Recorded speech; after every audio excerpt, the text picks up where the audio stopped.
Now step into the incredible, amazing future as we go exploring tomorrow.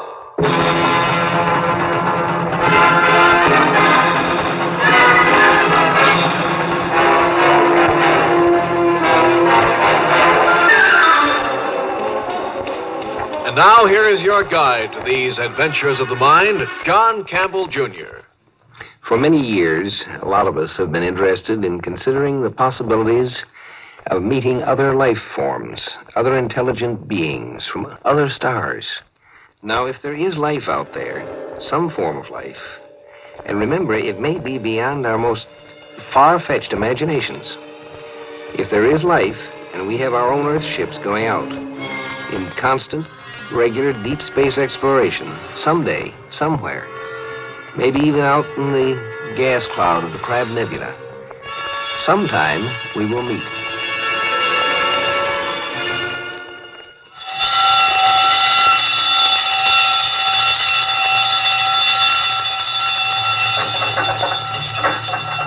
Step it up. Step it up, the scanner. Maximum. Maximum magnification. Maximum mag. More. Sorry, sir. Max is mag. You see? Can you see? Now, visibly. Quarter it. Quarter it, sir. Step up the scanner. Step it up. Don't you understand? I've got to see.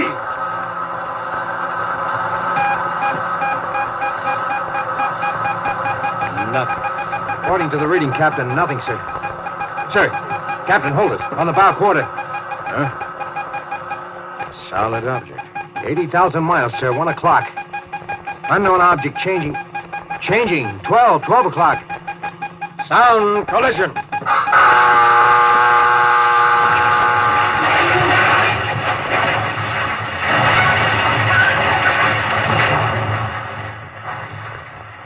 Make ready, Mr. Dort. Now hear this. The captain will now address the ship. First, you've heard the collision alarm. You will all now take action stations. Man all weapons. Condition of extreme alert. Red. I repeat, red in all departments. Instrumentation tells us there is an unknown solid object less than 80,000 miles dead as we go. There is a locator beam on us. I repeat, there was an unknown locator on us, giving us unexpected feedback echo. Men, we are not a warship. May the Almighty be with us. That is all. Mister? Nothing, sir. Now I see nothing on the busy place. But radio locator. Here, look at it, sir. Up and down, up and down. Something monstrous. Monster in size, sir. Making lunatic dashes toward us. At collision speed. Then skipping away at the same fantastic speed. We are not a warship. Here it comes. Here it goes away again. All on radio locate. On busy plate by eye, nothing. Can't detect a thing. How many solar systems in our galaxy? How many? How many planets fit for life? And how many kinds of life could there be? If this ship isn't from Earth, and it isn't, it has a crew that isn't human. And things that aren't human but are up to the level of deep space travel in their civilization could mean anything. Yes, sir. Something like this has been talked about and speculated about for years. Mathematically, it's been an odds-on bet that somewhere in our galaxy there'd be another race with a civilization equal to or further advanced than ours. Nobody could ever guess where or when we'd meet them. And it looks like we've done it now. Well, do you suppose they'll be friendly, Captain? Thank the Almighty for the blasters. Here they come in for us fast again, sir. Oh, pulling away again. Yes, I can read the beam. If you'll pardon, sir, the blasters are for meteorites, sir. They were never, were they, designed as space weapons? They can serve as pretty good ones. Because we don't know what they're like, you fool! And we can't take a chance. We can't trust them the fraction of an inch. Sure, I know. Let's try and find out all we can about them. Let's meet. Let's try to be friends with that ship out there. Well, we don't. And you realize why? Because they have locators. Because they might trace us all the way back home without our knowing it. And we can't risk a non-human race knowing where Earth is unless we're sure of them. And how can we be sure? Do you know, Mr. Dort? Do you know, Mr. Dort, with your sentimental Pollyanna slush pile that calls itself your brain, your mind? Unidentified object retreating against our locator, sir. Back and forth. Back and forth, the game goes on. They're afraid. We're afraid. Oh, sure. They could come to trade, of course. Import, export. That wouldn't hurt. Or maybe these creatures will be aesthetic marvels, nice and friendly and polite, and underneath the Tojo type. But am I going to risk the possible future of the human race on a guess that it's safe to trust them? The one thing I won't risk is having them know how to find Earth. Either I know they can't follow me or I don't go home. Well, they probably feel the same way. Ready to ship for supplemental command. There, sir. By sight, on the visiplate. I see it. For the first time by eye. It's a small No, sir. It's bigger and bigger. bulb. Bulbous shape, like a pear. Headed for us at extremely high acceleration, sir. Hard about. Hard about, sir. Put us about! Put us about! He's crossing the T! Dort, patch me a relay. Put a relay key to the blasters. Direct to the blasters under my hand. This is the captain. Ready, blasters. Collision course with unidentified space object. Maximum power. Ready, blasters, section 1. This is it, men.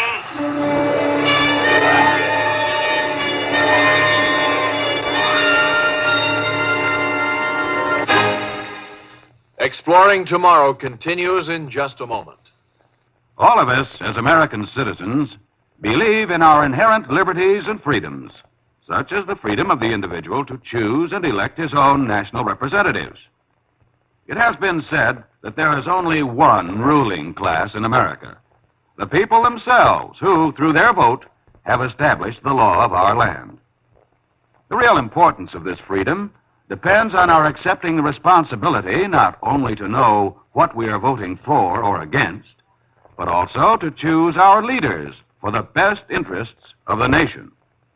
So, accept your responsibility and ensure your freedom. 2 spaceships, 2 scientific expeditions, each uncountable miles from their own home. One from Earth, one from where? The other ship stopped, Captain. Cut power. Quite stationary, sir. Captain to crew. Steady as you are. Unidentified space object, now stationary. Do not fire. I repeat, fire only on command. This is a trick. You will fire only on command from myself and only when verified. As you are. Stop dead, sir. They are. Dead for sure. Have a look. How far do you make them? Range 20 miles, Captain. Now they're sending modulated shortwave at us, sir. Frequency modulated? Yes, sir. Yes, I see your needle. Apparently a signal. Not enough power to do any harm. Look up in the left bow visiplate, sir. There's something now. Yes, I see movement on the outside of their hull. Their coal black hull. We shine like a mirror. Did you ever hear of a jet black spaceship, mister?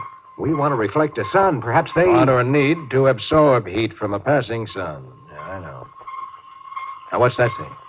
Small, round, whatever it is, it's coming out of the side of the ship. Watch. Huh? You're dripping sweat on your instruments. Oh, I'm sorry, sir. Yes, I realize what they're up to. They send anything toward us, it might seem a projectile or a bomb. So they come close, let out a lifeboat, and go away again. Figure we can send a boat or a man to make contact without risking our whole ship, too. Captain, that means they think... Pretty much as we do. Yes, I'm glad that finally occurred to you. Mr. Dort, by law of Space Command, I'm not allowed to leave my ship except to jettison. Mr. Dort, this is not an order. No, sir. And would you care to go out and look the thing over, whatever it is? The alien ship continued to retreat. 40, 80, 400 miles. It came to a stop and hung out there, waiting. Earthman Tommy Dort, climbing into his atomic-driven spacesuit inside the airlock, heard this mileage report and felt safer, but just a little bit safer. For if the unknown black space intruder had stopped its retreat at 400 miles, he reasoned it might not have weapons effective at a greater distance. But Tommy felt lonely. and a little expendable, speeding toward that tiny black dot which hung in the incredible brightness of the star gas. 4,000 light years from his wife and family and home, speeding toward that tiny black spot, the only solid object he could see in all this glowing space. And then he landed. It was a slightly distorted sphere, not much over 6 feet in diameter. There were small tentacles or horns projecting from this black space orange. They looked rather like the detonating horns of an old-era submarine mine, where there was a glint of crystal at the tip of each. Then through his suit he began to feel vibrations. A section of the rounded hull beneath his feet opened up. He moved sideways fast. It opened up and out. And when he looked inside into the now open insides of the little sphere, no, he didn't see the first non-human civilized beings he expected. What he saw was simply a flat plate, and on that flat plate a dim red glow of light came and went. Even inside the protection of his spaceship, Tom Dort felt the hairs in his neck rise and bristle. In momentary terror, he pressed his sleeve button switch communicator. Very good, Mr. Dort. Don't panic. No need to panic. Fix your scanner to look into that plate. Harry, these creatures are our equal. But, sir... They dumped out a robot with an infrared visiplate for communication is all. Not risking any personnel. Good SOP for them. Whatever we might do would only damage machinery. That's good. That means they value life as you value yours. Maybe, though, they expect us to pull you with a sphere in on board. And may have a bomb charge that can be detonated when they're ready to blow for their own home. I'll send a visiplate out with a man to face one of its scanners. You return to the ship. Well done, Dort. Yes, sir. But which way is the ship? Head straight away from the Double Star. We'll pick you up, Dort.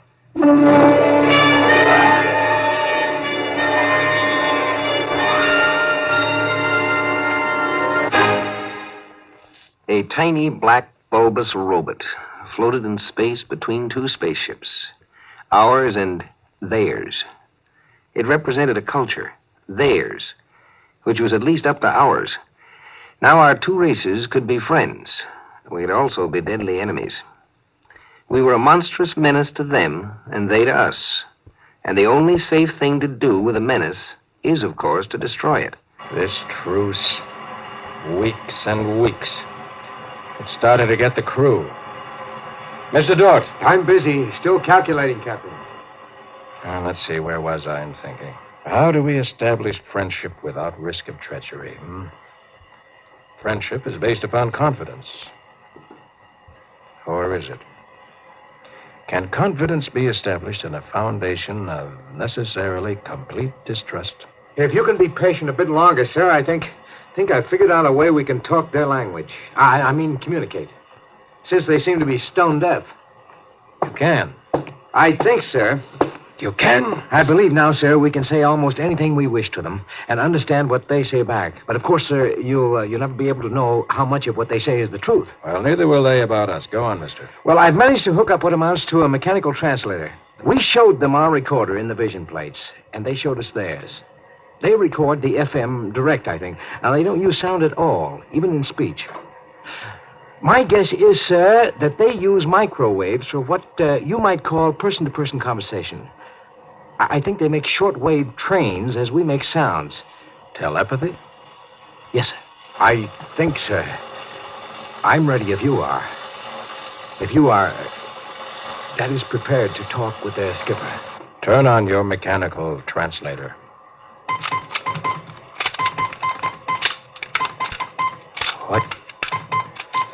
What shall I say to them, Dort? What shall I say? They're waiting. They keep sending something like a CQ. They're oxygen breathers, sir, and they appear not too dissimilar in certain ways. I'm sure I detected signs of irony. Irony? I mean, sir, that implies humor. In other words, sir, I think they could be likable. All right. Send this. Hurry, sir. They're acting suspicious. All right. Say, the appropriate things about this first contact of 2 dissimilar but civilized races. And that my hope that a friendly intercourse between the two peoples will result. Excuse, sir. What appropriate things? Oh, just a second, sir. The skipper sends you the following, quote, "That is all very well, but is there any way for us to let each other go home alive? I would be happy to hear of such a way if you can contrive one. At the moment, it seems to me that one of us must be killed." Unquote. All right, then. Send this. Look here out there, whoever you are. It looks like we have to fight, and one batch of us gets killed. All right, we're ready if we have to. But if you win, we've got it fixed so you'll never find out where Earth is. And there's a good chance we'll get you anyhow. We've stayed here a month, and we've swapped information, and we don't hate each other. There's no reason for us to fight, except to protect our races. Well, he says, sir, yes, all you say is true, but that his race has to be protected just as you feel that yours must be. He says, quote, "Perhaps this will help us to think clearly. Suppose we make it so we can't find each other's home planet, but leave a way to communicate in the future. So work out grounds for a common trust. If our governments want to be fools, let them. But we should give them the chance to make friends instead of starting a space war out of mutual panic," unquote. All right, I have it. Send this. Okay, sir. Whoever you are, let's swap spaceships. Send it, send it! He answers, "Interesting. What is rest of your swapping proposal?" Send this. Swap ships and crews. I remove all star charts and anything else evidential. He removes all his navigational records. We train each other's key crewmen, and I go for home with my crew and his ship. He goes for home with his crew and his ship. That's my proposal. Tell him that's final. If he refuses, I'll blast. Hold on, please, sir. He says, accepted. He says, accepted. With one proviso that we arrange to meet here at this star fix in exactly one astronome of the double star. Agreed. To us, that'll be a year. Send it. Now hear this. Now hear this. On signal, prepare to abandon ship. We sail for home as soon as we have learned to man controls of unidentified space object. And good Godspeed to us all. We will all see Earth again as soon as we are trained and we train them.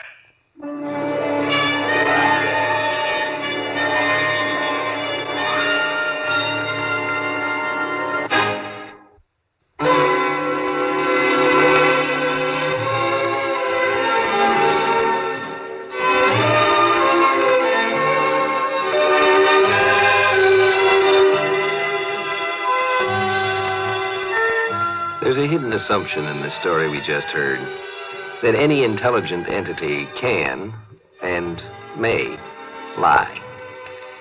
I wonder just what a lie is and why it is that we expect intelligent entities to lie. Could a machine lie? Could an intelligent machine lie? Well, next time we have a discussion on that I think you'll find interesting. It's called Liar.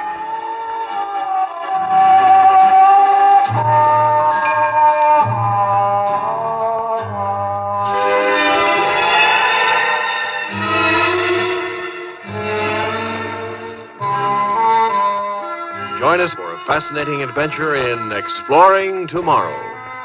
Heard in our cast tonight were Lon Clark and Lawson Zerby.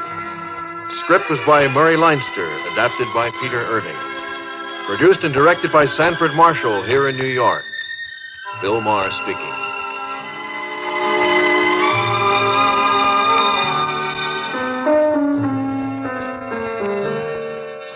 We pause now for station identification.